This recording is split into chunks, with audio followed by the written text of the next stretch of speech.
welcome to tonight's episode of the Group Therapy Podcast. We have artist Andy Bennett here. And Andy, I've known you for a long time, it feels like. Probably close to 20 years, I think, somewhere in that ballpark. Because I remember you being at like every convention I was at for the longest time. Now you're at every convention that I'm not at because I can't do conventions hardly at all anymore. So, Andy, I'd like to tell the audience a little bit about yourself. Sure. Well,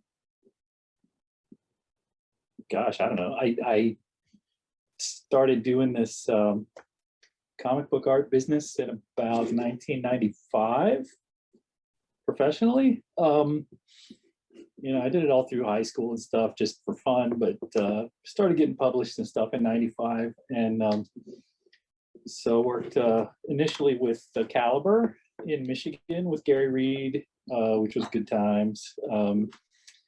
Did a lot of books for them over a lot of years, and I went on to do stuff with White Wolf Games. I did a whole lot of role-playing game art at that time too, with Steve Jackson Games and Atlas Games, and Moonstone too, right? Well, Moonstone, went on the Moonstone books after that, doing the White Wolf things with Moonstone. A couple of those, and some Kolchak stuff with Moonstone. Anyways, yeah, I try to keep busy doing that kind of stuff whenever I can. Maybe, one good project a year, hopefully. I don't try to overload myself. I'm a little picky about what kind of projects I take. So I don't do a lot, but enough to keep me busy. All right. This is the one thing I always ask every artist I've ever interviewed, going way back to when. The reason you got into comics is Jack Kirby and why. It's every artist. It's always Jack Kirby and insert, Frank Frazetta, Steve Ditko, Wally Wood, all those guys. I didn't honestly. I was a comic book kid from when I was tiny, just a little guy getting off the spinner rack in the drugstore like everybody. And I really didn't have a taste for Kirby back then. It didn't grab me in the early days. It wasn't until I started actually, doing this stuff in earnest myself that I could really appreciate, what he'd accomplished. And so now it's all about Kirby. A lot of people, it's either a Kirby or Ditko thing, and I'm not a Ditko fan, so it's all Kirby for me. Well, my whole thing with Jack Kirby was when I was young, like you, I didn't get it. I thought he was blocky. I didn't think, and then because all we ever got was because by the time I was really reading comics, he was almost pretty much retired at that point. Because he left Marvel in like 73 and did the whole DC thing, and then came back for a brief run in the late 70s, early 80s with like Black Panther and stuff like that.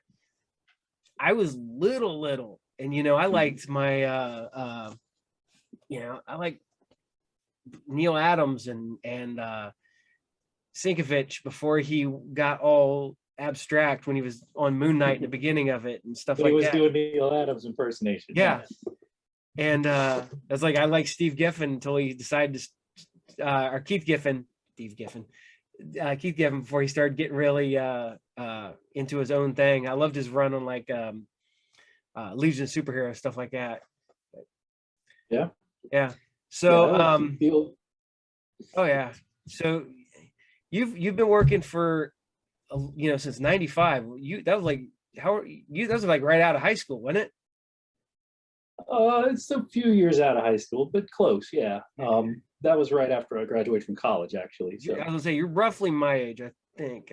I just turned 47, so I just turned 50. I was gonna say I knew we were pretty close, but very close. Yeah. Now I'm going to ask you this question because I told you I was going to ask you. Okay, you and Dave have always been at every convention together, side by side, for as long as I can remember. Which came first, the friendship or the appearances at conventions together side by side? Well, we met each other in art school first in 91. You know, anybody who's ever, seen or met Dave knows how he doesn't know any strangers. He will engage with anybody at any time. Oh yeah. And he is a workaholic. Everybody knows that too. So he never left his dorm room. His dorm room was right next to the stairwell that I had to use to get to my dorm room, and he was always in there. And so I was walking by his door, 10 times a day, and he's always there. And so he knows everybody who lived on my floor because we all had to walk right past his door to get in there. So, it was just kind of an acquaintance really at that point. And then later on, right after I got out of college, I was working at a comic book shop, Central City Comics, God bless it, right here in Columbus. And I was there for a few years, which is where I made most of my industry networking, connections at the time, which was great. But he was dating a girl who lived nearby.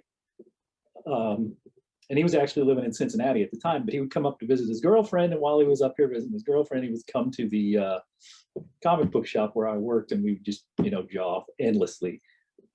Because he didn't, besides his girlfriend, he didn't have anybody else really in Columbus to hang out with or anything. So we spent a lot of hours just chewing the fat at the comic book shop once a week. And at that point, I had already started doing the conventions with Calibur.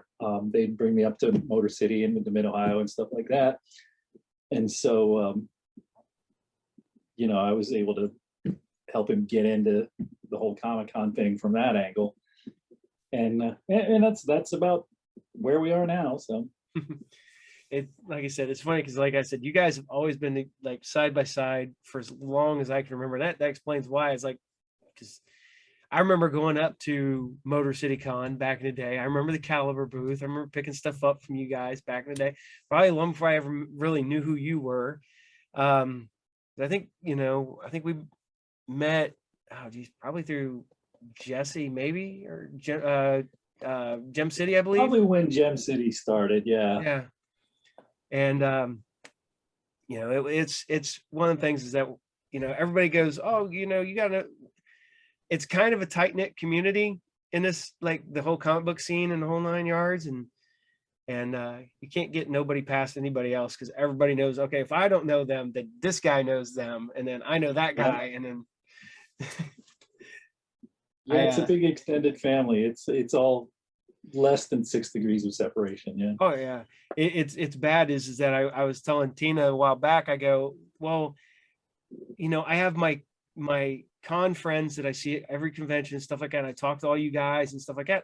And I was like, yeah, I only see them a few times a year, but when all this whole pandemic hit, it was almost a year and a half before I got to see anybody. And it was like, man, I got to see, I was like, I come home, I was like, I got to see everybody. I got to say hi at least and move on. Because it's weird cool. That, you can go that long, because I, like I said, only got to see you guys maybe 4 times a year. But when you go that long, it's like, man, I miss those guys. This bullshit and talking to you guys and hanging out. And yeah, it's you're one of the few that has actually done an appearance in my shop. And back in the day, and I think you were still doing autocross back then. Are you still doing that? Oh yeah. I just won my class again this season. We ended it in early August, so the season's over for now. Yeah, I keep staring because I keep working on my car when I get a chance, which I haven't got to work on it in forever. But you see that show that's on, I think, Discovery Channel, Getaway Driver? No, look it up when you get a chance. It's a show hosted by Michelle Rodriguez. And literally these people that do autocross and stuff like that with their cars, you race for money. And if you can get away from the cops, you get to keep the money. Nice. And so it's in one of them, like, A movie set probably, but yeah, you got to try to Yeah, outdrive the cops and everything else. So get that heist angle. That's yeah, cool. you're literally the first person I thought of. I was like, man, it's like I see Andy out there, but then he'd probably like, because these people are like hitting shit with their cars and stuff, and I'm like, yeah, no. I was like, I'll do it with my car. Right. The engine runs great. I was like, the body look is all beat to hell because it's an old Camaro, but I'll drive the shit out of that. Yeah. Oh man. No, I'll have to check that out. I got to write that down. Yeah. And there was one that was on Netflix, and that was basically American like Ninja Warrior for cars. That's the best way I can explain it. I did watch that one. Yeah. Yeah. So, but okay.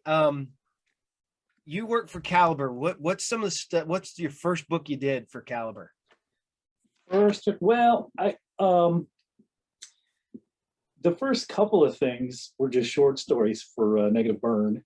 You know, Negative Burn was great. They went 50 issues of that thing, and it was, you know, for anybody who's not familiar with it, there were probably 8 stories in every issue, and they were all over the map. They didn't have, they didn't have a theme really at all. They just published. Joe Pruitt edited. Just published stuff that he liked, that he thought was good, and so I did a 1-pager that was in number 19, issue 19.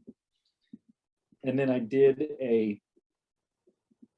another follow-up, like a 5-pager or something that was in issue 25 maybe, or 29. I don't know. I ended up having like 3 or 4 stories in Negative Burn over the course of things.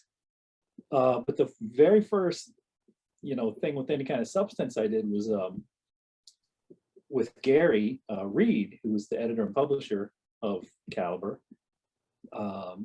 He really liked my work, and he had a pet project that he'd been trying to get to happen for a long time, and he asked me if I wanted to do it. And you know, you don't say no to Gary. He's the guy, you know. So you know, I signed on to this thing. It was called it ran in a 4-issue kind of miniseries. It was called High Caliber. I remember. And it was there were two stories in each issue, and Gary and me did the only story that ran throughout the entire series. So we did a 4-part, you know, 25, 29 pages per issue. So it was a full-length comic. There were double-sized issues. And the story's called Ghost Sonata, and it was really, really off the wall, really gothic, very dramatic, not typical comic stuff at all. It was based on a play, because Gary was like super literary guy, you know, and that was his jam, you know. So he'd been trying to adapt this play into a comic. We did this thing, Ghost Sonata, and it was insane. I had no idea how, you know, that was like my first project, and it was, I don't even know if I could do it now, because just now knowing then what I, you know, knowing what I know now, I would just like draw myself into a corner within like 2 pages, and I would just be completely lost. So luckily I kind of didn't know what I was doing, so I just, you know, got in and just dived in and swam, you know. Yeah, it was ignorance is we bliss. did this, we did this thing, and it ended up being 120 pages or something like that, and it's been collected into a paperback and stuff, and it's not terrific, you know. It's, you know, it's my very first you know, long form published work. I think I started it in 98 or so, but there's a lot of stuff that I did. I look back on it, and I think I would never do that this way now, and it's kind of cool that I did it that way. You know, there's a lot of storytelling things that I did that you know, now I think I would probably try and find a shortcut around. But at that time, I didn't know the shortcuts, so I wasn't taking shortcuts. So I was going out there and doing the long form work. You know, it's cool to go back and look at it now and think about, you know, putting my head from today into that brain space from back then, and see how differently it would have turned out. Well, what's funny about like I think I love how you're talking lovingly about like some of your first work. I've talked to so many artists over the years and presented some of them with their earliest artwork that hate it. Just like, yeah, was it Dale Cowan, the guy that did Hulk and Pitt? The Hulk, yeah. I went to a convention with him because I found like his early work in like a $1 box. It was porn comics. And I took him to him and he just looks at him. He looks at me and he goes, "What do you need for these?" And I went, "What?" And he goes, "I don't want these ever out." He goes, "What would it take for you not to walk away from this table with those?" And I was like, I don't know. He just starts handing me stuff. He signs, like I got like a Pit #1, some Hulks that were high dollar at the time signed. And I'm like, that'll work. Just run with them. Destroy these. Yeah. One of my favorite stories is when John Byrne used to always do Mid-Ohio every year. He was really kind of a jerk to a lot of people. And sometimes, yeah. And I went and found out, because I think it was in Wizard or something like that. He said like his 10 books that he ever regrets doing artwork on. I literally went and found all 10 of those books. And I took them to him at Mid-Ohio the next year. And you could just see the look on his face. He goes to sign the first one, and he just looks at me, he sets it aside. And he signs the second one, and he puts it aside. And then he stops, and then he like flips through the other ones, and and you see the anger go across his face. And then he just, yeah. And he's kind of threw him back across the table at me. Like he knew that I had read that, and I brought, because it was like Wheelie and a Chopper Bunch. Early stuff. And it was all because of what he did to one kid while I was there. Some little kid tried to get a signed picture. John Byrne sketched this picture, and then the kid didn't have any money because this kid was like, I don't know, like 7 or 8, little kid. Mm-hmm. And then John Byrne proceeds to auction off the piece when the kid had no money in front of the little kid. And I was like, oh. So I can appreciate his artwork. I still love it to this day, but he's still a jerk. So that's a little low. I don't know. All the interactions I ever had with him were perfectly fine, perfectly pleasant. See, I'd never. And I saw some people who were actually being really rude to John. But I never actually witnessed any anything like that out of him. But I guess I've heard stories though. I've seen like one year somebody went up with like the Marvel Monopoly, and he's like, "Can you sign this?" And he looks at it and he looks all around. He goes, "I didn't do any artwork on this." And he's like, "No, I'm just getting everybody to sign it." It's Stan Lee and all the people who've ever worked at Marvel signed in the middle of the board. And he goes, "Yeah, I didn't do any work on this. I'm not signing it." And he's like, "Oh, okay." And just kind of, then he's like, "Guy tried to get me to sign something." A guy tried to bring up a lunchbox. He had the old Marvel lunchbox shortly thereafter. Same thing. He wouldn't sign that either. It's signed by like 40 other artists. Wouldn't sign it because he didn't do any artwork on it. So. Yep, he's one of a kind. Yeah, he's a person unto himself, I guess. Yeah. But and we'll get back to, sorry to derail a little bit. I always do this. When you work for Calibur, it's funny because I always thought your artwork looked similar to like Vince Locke, and who was working at Calibur, I believe, at the same time, wasn't he? Yeah. Yeah, he was there earlier than I was, but we were both working with Calibur at the same time. I was working on some issues of Saint Germain. Vince did the first 4 issues, and I think I did 5 and 6 with Gary. And I had to follow Vince on that, which was ridiculous, but oh well.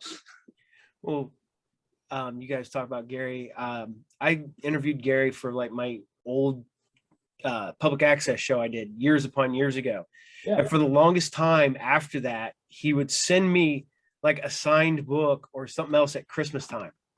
Wow. So I got a whole bunch of old signed like trade paperbacks and books and stuff like that, because I just randomly one in the mail Christmas time, Gary thanking me, and I was like, okay. Very cool. So, but I became a fan of your stuff because actually I didn't get into the Calibur stuff till later because didn't know it was your work at the time till later. But I got into it when you started doing the work for the basically White Wolf, when you started doing the vampire comics and yeah, that's when I really started getting into your artwork because you were working with some other people I really like Brad Street and stuff like that at the time, and yeah. That was I actually got to meet Guy Davis at that point too. Guy did a ton of work with White Wolf, and that's why I approached them in the first place, because I was just because I was familiar with Guy's work with White Wolf and Vince too, and so I got in contact with them and got a whole lot of work through White Wolf for their game guides. So. Yeah. Oh, that was another person I thought you were similar to, was Guy Davis, and you already brought that up. But now, did you, when you found your style, did you look at other people and go, "Yeah, I want to draw like that," or were you just like, "This is me. This is how I'm drawing"? I don't know. I think that the one book that I looked at and I'm like, man, I want to draw like that, was Cages from Dave McKean, Kitchen Sink published, or Tundra back in the early days maybe. But that's Dave McKean. You can't do that. So I did my best, and I think that's just trying to. That's where a lot of people kind of develop their style, is they try to draw like somebody else, and then you end up finding your own voice in that way. That's it's kind of how Sienkiewicz did with this whole Neil Adams thing in the beginning, and then eventually he outgrew that and started being Bill Sienkiewicz. So yeah, I remember meeting him, finally having to ask how to pronounce his last name. Yeah. I'm sure he gets that a lot. I felt stupid. I'm like, I'm sorry. I know you've probably been asked this a million times. How do you pronounce your last name? He's like, I get it. I do. All right. 10 times a day, every day. Yeah, I had so many like, influential artists that I was always, trying to emulate. But McKean was the big one, and I love looking at Paul Pope. And who else? I mean, Frank Miller. Frank Miller was probably the one guy that got me into superhero comics in the first place. When I was a little kid, Daredevil was he was on his Daredevil run, and that stuff with Terry Austin was just amazing, and it still is. It's freaking beautiful. I literally still sell that stuff to this day. Yeah. sold some today. So yeah, it's amazing stuff. All right. If you could do like any book, somebody like one of the big ones came up to you and go, "We want to put you on a book. Which book do you want to do?" What book would you want to do? Oh man, I want to work with Gaiman. I want to do Sandman. That I think if you did that, it would be phenomenal. I mean, because your style fits that style, and it's I think it does. I mean, I don't know, but yeah, I'd love to see you working on Sandman. I love that too, man. I pretty much was done with comics in the late '80s when Jim Lee started X-Men and Chris Claremont left. I just quit reading comics. I didn't care anymore. Could not be bothered with this Jim Lee stuff. And what did he do to Psylocke? And what's going on here? This is terrible. And so later on, the thing that got me back in was Vertigo. Specifically, it was probably the first Death miniseries that Chris Bachalo did with Gaiman, and that's so beautiful and so expressive, and his kind of inking style was really speaking to me. So they pulled me back in. Yeah, that I remember. My wife didn't collect comics. I let her read Death, The High Cost of Living. Mm-hmm. And she fell in love with it. Yeah. And I was like, I don't think Neil Gaiman, he doesn't write for comics. He writes for people to just put this in their head, and then that's what comes out. But absolutely, he's really got a gift to really connect with readers. You know, I think there's a lot of people who are a lot of writers who are so entrenched in the whole comic book mindset, the comic book ethos, that's who they're writing to. And it's kind of becomes that echo chamber, you know, they're writing inside that bubble. But, you know, Neil is kind of one level above all that. He's engaging readers where they are. It's good stuff. And to be honest, I think this is him as a person. I mean, he's just, I've met him half a dozen times over the years and really got to have I got to ride on a bus with him in like 93 to for the Diamond Summit in Atlanta. Yeah. And me and my buddy Mark are sitting across from him, and he's literally, it's like August in Georgia, sunglasses, black leather jacket, 90 degrees outside, just this chill English guy, you know, and it's just, and he's just so likable. He's just, you know, you can't hear nothing, you know, he's a good guy. But I think 92, I think, was the first time that I had met him at Chicago Comic-Con. This was right after Vertigo had launched, and so they had Gaiman and Garth Ennis and Fabry and Steve Dillon and all those, you know, Grant Morrison and all those, you know, initial Vertigo guys there in attendance. And that was one of the first big conventions I ever went to. That was before I even started, you know, attending, you know, as an artist. I just went as a fan, and I got to go to all the panels and stuff, which I never really do anymore. So that was super cool. And I don't think that I have been to a show where Neil has been since then. So just never worked out. Wow, I thought for sure. I thought you guys were in. So I remember him doing Motor City, and I remember Calibur being there because I think they were just always there. But right. Yeah, their offices are, you know, like 3 miles away from Novi there. So yeah. Ironically enough, looks like I have a cabin up in Michigan now, and it's literally like 20 minutes away from Novi. Yeah. But yeah, I miss those good old days of going up to Novi and going up to Motor City Con and having a blast up there. And I don't know, it doesn't feel the same. I don't know if it's just the market or whatever, or I don't know. You can answer this. I'm to the point where if there's too many media guests, I don't want to go, because it's not a comic book show. It's a pulp. Yeah, it's a pulp, and the comic book guys kind of get shuffled off to the back and forgotten about. Yeah, and in those early days at Motor City in the 90s, you know, it was a different times back then, because it was one of the only, you know, larger shows on this half of the United States. And so Marvel set up a publisher booth there. DC had a publisher booth. Dark Horse had a publisher booth. Image had a publisher booth. It was big time. And eventually then, once we got New York Comic Con and stuff like that, that was closer to home. That was their big, you know, blowout show, and they didn't really do Motor City anymore. So it kind of changed a lot at that point. It was Motor City changed. I used to love going to Pittsburgh and always hanging out with Forney and Metters and all them guys over there, and hanging out. Just it was funny because you literally didn't go 5 hours away from my house and still talk to the exact same people I talked to 20 minutes away from my house, right? And have fun, because I mean, I always thought Pittsburgh was great. Pittsburgh was a comic show.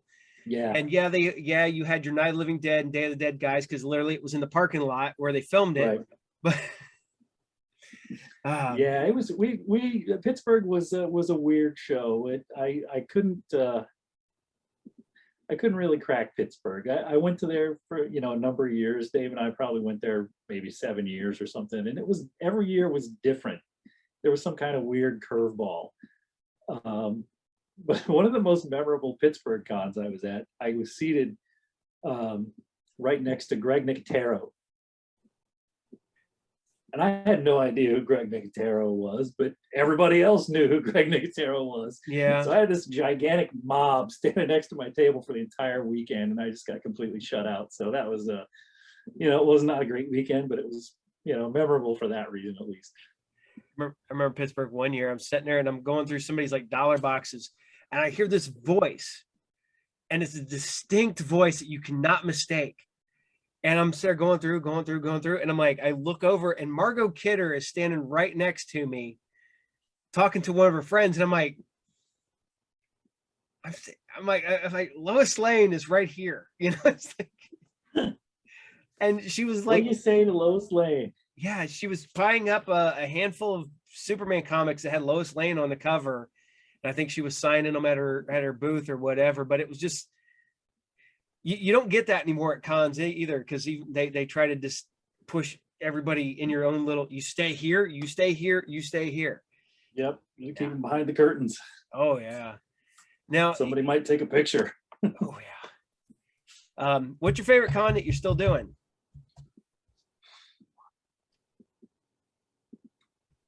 I guess probably Heroes Con.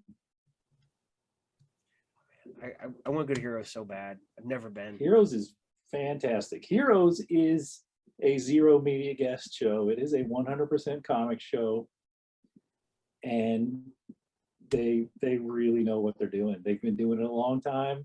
They've got their formula. It works, and everybody loves it. No, Darby's always trying to con me into going down there.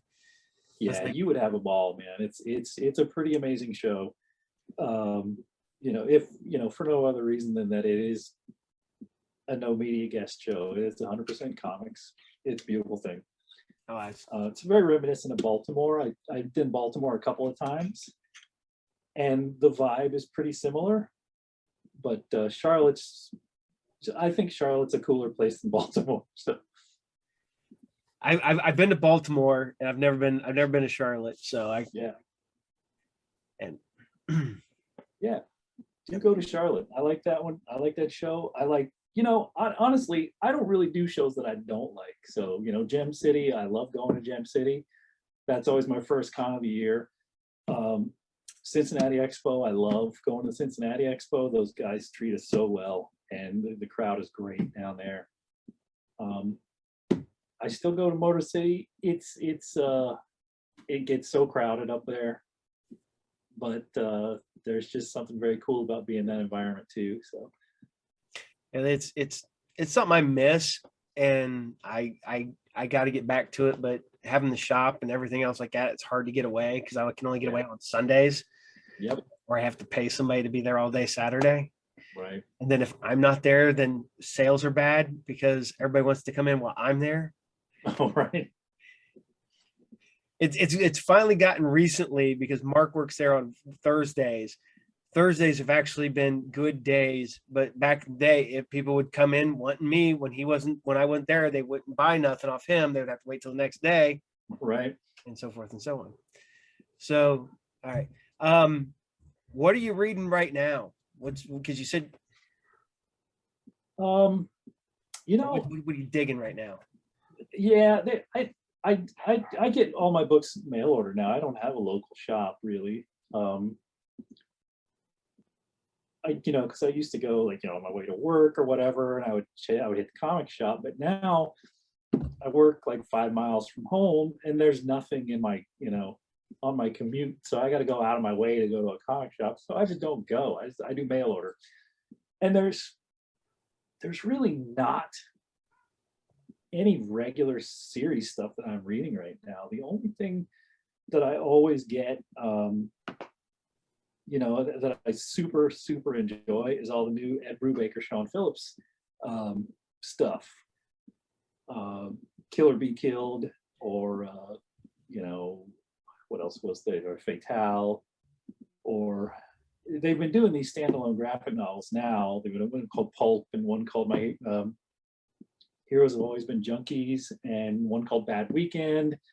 And they're these self-contained graphic novels. They sell them in these little skinny hardcovers, and they're unbelievable. They're so good. I've always thought Brubaker was great. And Sean Phillips is one of my current favorite influential artists on me. And I look at his stuff and just melt, I love it. So Brubaker and Phillips stuff is always at the top of the list. The last series that I bought on a regular basis that has really been great is Philadelphia, the Jason Sean Alexander kind of vampires book. That's just gorgeous. What else? I don't know. That's what comes to the top of my mind right now. What's your go-to book? The one that you can always go back to? Boy. Cages, of course, was always there. I got all the single issues of those, and I have a big hardcover from Kitchen Sink too. Punk Rock Jesus, Sean Gordon Murphy.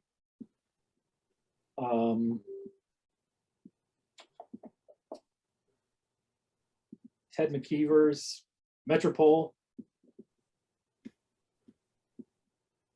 I'm looking at my shelf here, trying to pick out some stuff. Sandman is always great.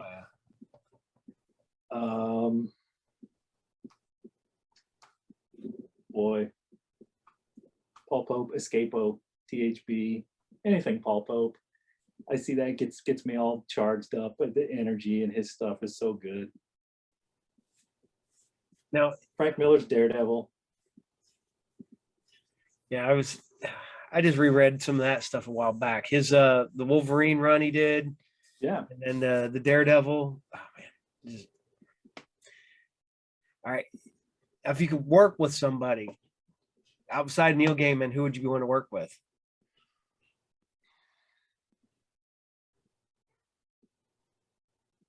I don't know. Probably Brubaker. I liked his run of Criminal, I think. Criminal was good, yes. And Sleeper. So much good stuff. And Ed, back when I was working at the comic shop, this was like 95. Brubaker was doing like these kind of real emo indie comics with like Black Eye Books and stuff. And those were great too, and then all of a sudden he's doing Wildstorm stuff with Sean Phillips and doing Wildcats and whatnot. So that was kind of a bizarre change in gears, but you could still see the Brubaker in there. The guy's got a voice. He's good. Yeah, I've gone back and looked at some of these guys, these writers and artists that are on these books that are very much not comic centric, not superhero-esque, whatever. And then you go back and look and accidentally find some of their early stuff when they're like, I think I found Grant Morrison writing Action Force, and I'm like, well, yeah, I'm sort of reading that and I'm like, I had to go back and look at that. And I had to look it up on the internet. I'm like, did Grant Morrison write Action Force? Yes, that Grant Morrison wrote Action Force. Yeah, interesting. Yeah, it's kind of like somebody like Brian Bendis too. I met Brian back in '95 whenever I was working at the shop, and he, I did a pin up for one of his Jinx specials back when he was still at Calibur, one of the last books that Calibur published of his. And he always did the coolest, crime comics, and now he's doing Superman and whatnot, all this high octane superhero event books. And it's so bizarre to think that the guy that used to do AKA Goldfish is now doing all this stuff. And I love it that it happened that way for him. It's cool seeing the indie guys that I can't say grew up on, because I was kind of an adult by the time that stuff came out, but man, because I was superhero kid, and then I started getting into Vertigo because I was always a Swamp Thing fan, and then Constantine, and then I've seen them guys like just blow up and become something just much bigger than that you really have any right to be at this point. Because I remember Bendis being at all the Ohio cons back in the day. Like all these people, I have a bunch of Bendis signed stuff from years upon years ago, and people are like, "Oh man, where'd you find Bendis?" I was like, he used to do Mid Ohio Con every year, You Yeah, know, he was from Cleveland, man. He did all the Ohio shows. it's like a friend of mine, Kyle Hotz. He was sitting there, goes, "Oh," I was like, "Yeah, I've known Kyle since back when we used to do Diamond or Jubilee shows at Dayton." Back, Yeah. and Yeah, holy cow, we had Jubilee shows out here in Columbus too. I was there. Yeah. I was a wee kid back then. Oh man, no, I started going. Of course, I didn't move to Columbus until '91, and so that's when I started going to Jubilee shows in Columbus. But man, I got to meet so many cool people. You Because they used to bring in. I mean, I met Scott Hampton at one of these Jubilee cons. You know, that's right after Batman Night Cries came out. I'm like, man, this is the coolest. I got to meet Scott Hampton, got my Night Cries autograph. Oh yeah, that's funny because I was there. Well, not 91, 92. I was there because I worked for Mark at that time. Instead of Mark working for me now, I worked for Mark back then. Okay. And I remember doing the Jubilee shows, and we did them because we would do like Dayton on a Saturday and do Columbus on a Sunday, and then do Cincinnati the following week, and then do Toledo or Indiana. Yeah. Every weekend there was a little show. But oh man, yeah, you probably met little skinny ass Paul back in the day with had no idea. No idea. It's like talking to Jesse. It was all the time that we knew each other, but he used to come into Dragon's Lair when I worked at Dragon's Lair and never knew each other until years later. But, small world, man. Oh, it is definitely. All right. If you could work in any other medium, like if you could make a movie, write a book, what would you do? What would you do?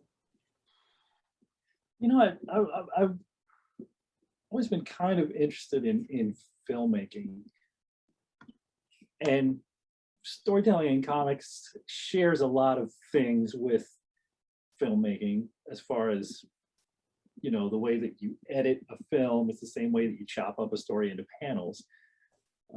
You know, there's a lot of things that you can do in a comic that you can't do in a movie, and vice versa. So I think they're kind of cousins.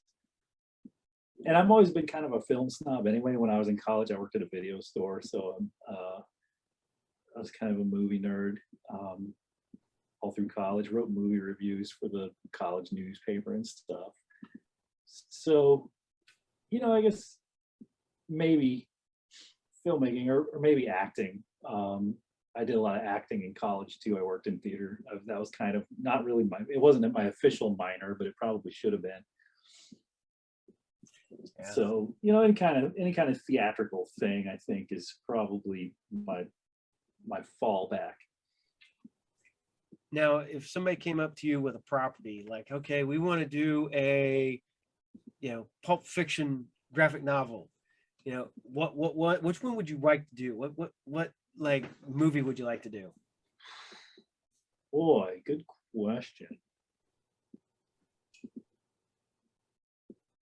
You know, I think probably the most Vertigo thing to do would be something like Train Spotting, you know? Oh man. Have that come out like outrageous Philip Bond style you know, Train Spotting adaptation would be a blast. But of course that's a book first anyway, so yeah. My dog will not leave me alone. Sorry. It's my wife's dog, but it's yeah. I got the door closed. I've got a 3-month-old puppy in the house right now that I'm trying to get control of. We got a 18-month-old puppy. Yeah, because this dog is not growing up. Yeah, we just picked up our new puppy about a month ago. She was born on my birthday at the end of May. So yeah, she's a terror. Yeah, go lay down. Go. She kind of listens. Yeah, it's funny because you worked at what video store did you work for? Local mom and pop or no, it was a mall store. I worked at a Suncoast. Oh, Suncoast Video. Yeah. Yeah. Hollywood Video. Yeah. No, we had an excellent staff, and I'm still in touch with a whole lot of the people that I worked with back then, even to this day. So it was a very cool time to be in a video store. Yeah, definitely. That at that time you got just all those really just at this point classic movies that have come out, like I said, That was kind of when Miramax first hit and Tarantino first hit. It was like, I think I worked there from 92 to 95. So you had Reservoir Dogs and Pulp Fiction that both came out during that time. And, all that really seminal early 90s stuff. Yeah, El Mariachi and El Mariachi, yes. Holy cow, Rob Rodriguez just getting started there. Yeah. $5,000. That's good stuff.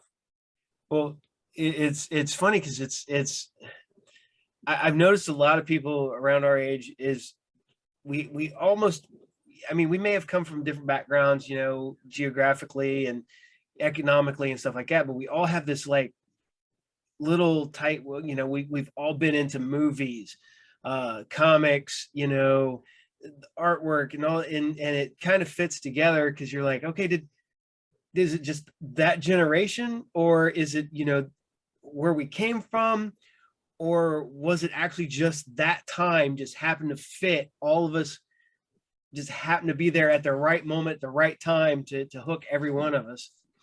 Yeah, it was very much lightning in a bottle. I think I think once the internet took over, things really changed, and we're pretty much the last generation to grow up without internet. Oh yeah, because try to explain to kids that come in my shop that I couldn't look stuff up on the internet. I had to go to the library. Right. Well, exactly. I'd go to the microfilm, man. What the hell's a microfiche? What's microfilm?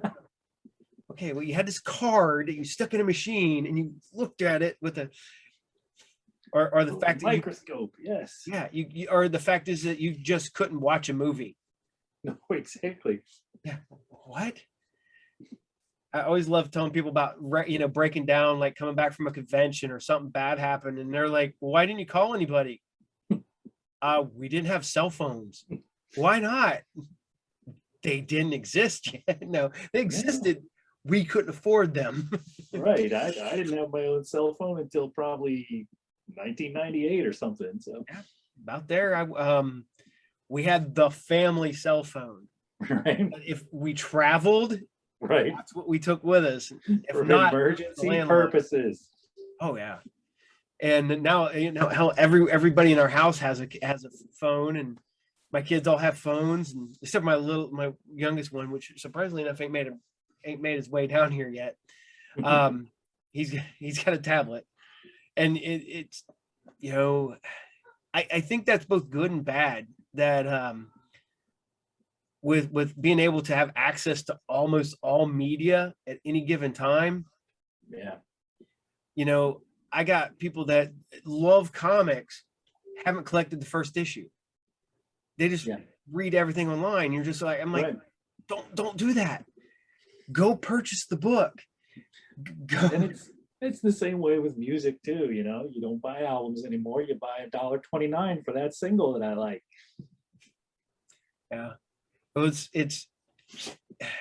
it's kind of weird because going to concerts and stuff, you'd always have people standing around at the end of the show with their CDs or their cassettes or stuff like that. And nobody does that anymore. You might be able to buy something at the merch booth and stuff like that, but you don't see actual people doing that stuff. And depends on the crowd. Now, I did, Dave and I went to a concert a couple of weeks ago, saw Squeeze. And I saw some people carrying LPs around for autographs at the Squeeze concert. But of course, everybody at the Squeeze concert was 45 years old or older. So I just went and seen King Crimson. So I was the young guy. No, actually, my son was the young guy. I looked at Joe and I went, I feel good, Joe. And Joe goes, why? I was like, I'm not the oldest guy here. I hate going to metal shows or whatever. And it's literally like 20 and early 30 years old. And I'm like, I'm almost 50. I'm old enough to be every one of yours dads. But oh yeah.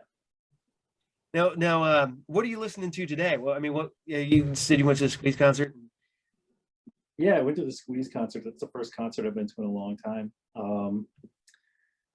Oh gosh, I love I still like Rob Zombie. I do too. I know you can relate. My wife and I have seen Black Rebel Motorcycle Club like 3 times, and we love those guys. Oh gosh, who's really lighting me up these days? It's been a few years since they put out a new record, but Savages, I just love. It's kind of like Susie and the Banshees meets the Dead Kennedys. They're so good. What else? I mean, I still listen to lots of 80s alternative too, and I still listen to a lot of punk. The Clash and Bauhaus and Susie and Kennedys and Cramps and oh gosh, what have you. What do you listen to while you're drawing? That same kind of stuff. I love Gorillaz too. It's one of my favorite more recent bands. That was one that threw me, the Gorillaz. It's like, hey, you know the guy from Blur? That's the Gorillaz. Yes. What?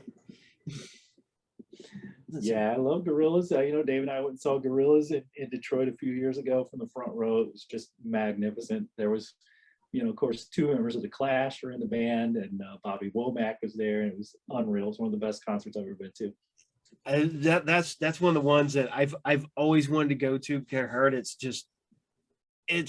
like a kind of like a all out, like almost overload music and animation and yeah, lots of all the Jamie Hewlett art on the screen back there, lots of animation on the Jumbotron behind him. Yeah, it was something to see. Yeah. Like I said, that's when I want to go, and hopefully Elizabeth is like next week. I'm supposed to go see Alanis Morissette and Garbage. So I'm a metalhead. I'm like, hell yeah, I'll go see that. Ah man. What do you have any upcoming projects coming out? Oh well, yeah, I think so. I don't know. I'm trying to clear off my commission list right now. It's been rough, I'll tell you, with this COVID business, and I have to work from home. I haven't been going to the office, so I sit here at my desk and I do my work for 8 hours, and then I go have dinner, and I don't want to come back in here to work anymore.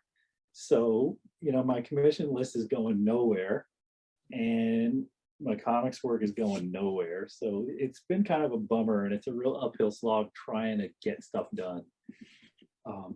So, now that the convention thing has started back up a little bit, it's helping, because that gives me deadlines. I have to get these commissions done for Cincinnati, so that forces me to get some work done.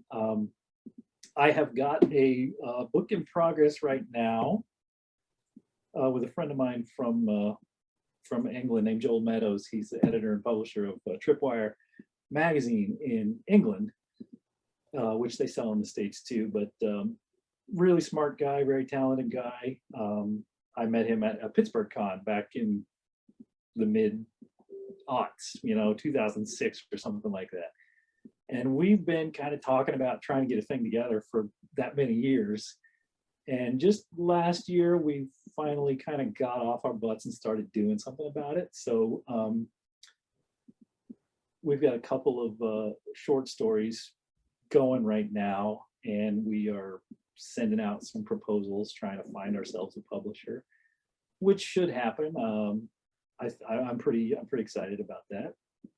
I've got, of course, October is coming up in less than a month now, and I took the year off last year for Inktober after doing it 5 years in a row, and I'm going to do that again this fall. So I still have to get my list ready for that. So October is just a blur because it's drawing every single day. It's a good exercise, and I think that's probably going to be the thing that really gets me out of my rut, I hope. One last question. What bit of advice do you have for people that are starting out or people that are trying to get into comics? Oh man, I did it wrong for so long. I do like X-Men sample stories and stuff, and whatever, and try to show it to editors and talk to publishers and all this stuff, and never got anywhere. And so when I finally cracked it, I started actually doing what I wanted to do. I wrote my own thing, I drew my own thing with my own style, and I didn't try to do any kind of house style or anything like that. I just was very honest about it. And the very first thing I did was the thing that got picked up for negative burn for Calibur. So that's, after I quit beating around the bush and actually created something, that's what worked for me. So, that's always my advice, is to just, don't try to play somebody else's ball game. Okay. Be yourself and do what you like. And somebody's going to relate, somebody's going to be simpatico to that.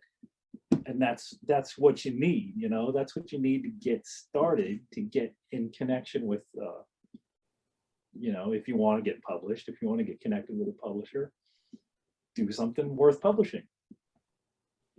All right. Do you want to give us a list of places you're going to be? Because you said you're going to be at Cincinnati, and I will be at Cincinnati in a week and a half. Yes. And then in October, mid-October, I will be at Motor City.